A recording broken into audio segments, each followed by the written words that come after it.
মানুষ বড়ই স্বার্থপর রে, বড়ই স্বার্থপর। বুকের ভিতরে জায়গা দিলে যতন কইরা ভাঙে রে অন্তর। মানুষ বড়ই স্বার্থপর রে, বড়ই স্বার্থপর।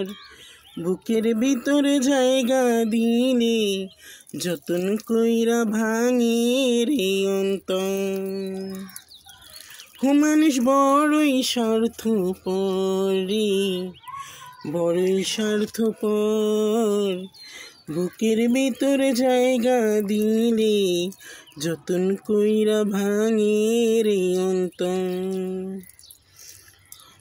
কথাটা কিন্তু ভুল না, কথাটা কিন্তু অনেক সত্য। আর কারোর সাথে সত্য না হলেও আমি মনে করি আমার লাইফের সাথে সত্য, আমার জীবনের সাথে সত্য এটা। কারণ আমি দেখছি অনেক মানুষেরই বুকের ভিতরে জায়গা দিয়ে দেখছি। সেক্ষেত্রে সে বন্ধু হোক, বান্ধবী হোক, কাছের মানুষ হোক, আত্মীয় স্বজন হোক, পাড়া প্রতিবেশী হোক, ছোট ভাই বোন হোক, বড় ভাই বোন হোক, যাকে খুশি বল, আমি সবাইকেই দেখছি বুকের ভিতরে জায়গা দিয়ে, সবাইকেই পরখ করে দেখছি। সবাই স্বার্থপর।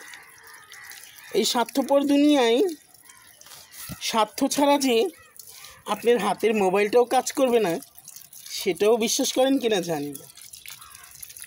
আমি মনে করি আমার হাতের মোবাইলটাও আমার সাথে বেইমানি করে।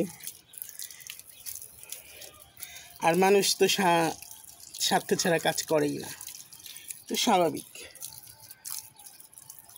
স্বার্থ ছাড়া জীবন চলে না, এটাই কিন্তু বাস্তব। আর দেখলাম যে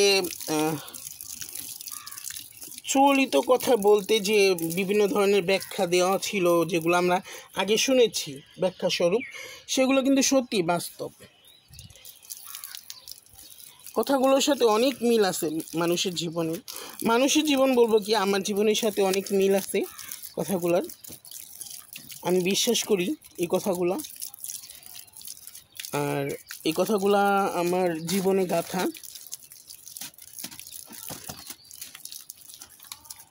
আমি একটা সময় স্বপ্ন অনেক কিছু দেখতাম, এখনও স্বপ্ন দেখি।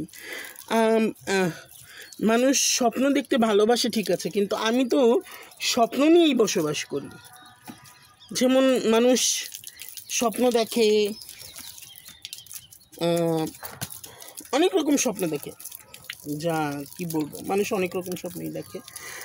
আমিও স্বপ্ন দেখি, তবে আমি এই ভেবে স্বপ্ন দেখি না যে আসলে এই স্বপ্নগুলো আমার জন্য বাস্তবতা কোনো দিন আনবে না। তারপরেও আমি স্বপ্ন দেখি, প্রতিদিন স্বপ্ন দেখি, বিশ্বাস করবেন। আমি একা একাও স্বপ্ন বুনি। এই একটা উদাহরণ দিচ্ছি, আমার স্বপ্নের একটা উদাহরণ দিই। আমি একা একে এই যেমন বসে আছি, মোবাইল দেখতেছি বা একটা গান শুনতেছি, একটা কিছু দেখতেছি, আমি ওইটারই আমার স্বপ্ন বানায় ফেলাইলাম, ওটারই আমার জীবন বানায় ফেলাইলাম, ওটা নিয়েই আমি আমার জীবনের গতি চালানো শুরু করে দিলাম। এই যেমন ধরেন, দেখলাম যে একটা মানুষ বাদাম বিক্রি করে বড়লোক হয়ে গেছে, ওটারই আমি আমার লাইফের স্বপ্ন বানিয়ে ফেললাম যে ওই লোকটা বাদাম বেচে বড়লোক হয়ে গেছে, আমি ফুচকা বেচে বড়লোক হয়ে গেছি। আমি ফুচকা বিক্রি করতেছি, ফুচকা বিক্রি করে অনেক টাকা ইনকাম করে ফেলছি, আমি অনেক ভালো আছি, বিভিন্ন জায়গায় বেড়াইতে যেতেছি, ঘুরতেছি, সবাইকে হেল্প করতেছি, টাকা পয়সা দিতেছি, এরকম স্বপ্ন আমার শুরু হয়ে যায়। তার মানে আমার এই পৃথিবীতে স্বপ্ন দেখার মতো সবচেয়ে স্বপ্ন দেখা মানুষটা হচ্ছে আমি বিভিন্ন ধরনের স্বপ্ন দেখি, মানে যেগুলো বাস্তবতা আসবে না কখনো সেগুলোও দেখি স্বপ্ন, আর যেগুলো বাস্তবতা আসারও না সেগুলো নিয়েও আমি স্বপ্ন দেখি। মানে আমি স্বপ্নের সুখী মানুষ, আমাকে বলতে পারেন আমি স্বপ্নের সুখী মানুষ। এই তো মনে করেন স্বপ্নে দেখি আমি থাইল্যান্ড বেড়াতে গেছি, আমি থাইল্যান্ড গিয়ে জব করতেছি, আমি দুবাই গিয়ে ভালো টাকা ইনকাম করছি, দেখা যাচ্ছে আমি আমার ফ্যামিলিকে অনেক ভালো রাখছি, সুখী রাখছি, আমার যে আত্মীয় স্বজন যারা অনেক বড় লোক আছে, যাদের থেকে সাহায্য নিয়ে চলতে হতো, তাদের মতো এখন আমরাও সচ্ছল আছি, এরকম স্বপ্নও দেখি যেগুলো কখনোই বাস্তব হবার না।